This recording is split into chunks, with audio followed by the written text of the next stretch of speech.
তোর মা কই? ওই যে মা রান্না করে। তাইলে আপনার মাসুম বাচ্চার মাথায় হাত রেখে কোন এইবার আপনি আপনার ভোটটা আমাকে দলের মার্কায় দেবেন। আজকের মধ্যে এই পড়াটা শেষ করতে হবে। কালকে বই পড়া ধরতে হবে। তাড়াতাড়ি আসেন। কি ব্যাপার, বাড়িতে কি কেউ নাই? বাবু, তোর মা কই? ওই যে মা রান্না করে। আসসালামু আলাইকুম আপা, আপনার কাজের মধ্যে একটু ডিস্টার্ব করতে আসলাম। ওয়ালাইকুম আসসালাম। আপনাকে তো ঠিক চিনতে পারলাম না। পরিচয় দিলে ঠিকই চিনতে পারবেন, আমার চাচা আপনার এলাকা থেকে ভোটে দাঁড়াইছে। এই যে দেখেন আমাদের মার্কা। ও, তা আপনাকে একটু চেয়ার দিয়ে একটু বসেন। না না না, চেয়ার লাগবে না, আপনার কাজের মধ্যে আর কষ্ট করতে হবে না, আমরা দুই চারটা কথা কই চলে যাব।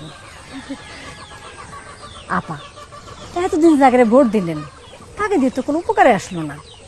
এইবার সুযোগ আইছে নিজের ধর্মের দল রে ভোট দিয়ে ক্ষমতায় আনা। একবার আমাকে দল ক্ষমতায় আসতে পারলেই দেখবেন চারিদিকে শুধু আল্লাহর রহমত আর রহমত। আপা, আপনি কি চান না আমাকে দেশটা আল্লাহর রহমতে ভরে যাক?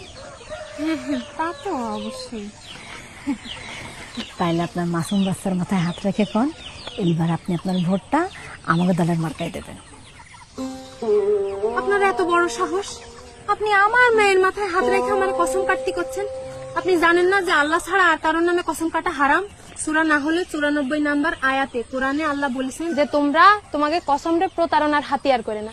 আর আপনারা সামান্য ভোটে জেতার জন্য আমার মাসুম বাচ্চাটারে ব্যবহার করতেছেন, আমারে হারাম শিরক এগুলোর দিকে ঠেলে দিচ্ছেন। মানুষ কি আর আগের মতন বোকা আছে? কি পাইছেনটা কি আপনারা? যান বাড়িতে বেরোয় যান। আরে নেন, যান বাড়িতে বেরোয় যান।